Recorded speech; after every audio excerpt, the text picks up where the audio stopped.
Dito din ba yung bahay nyo guys? So, ayan.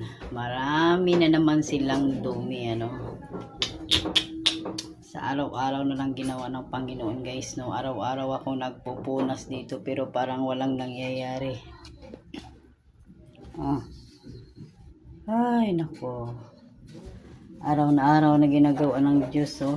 Yak. Oh. Oh.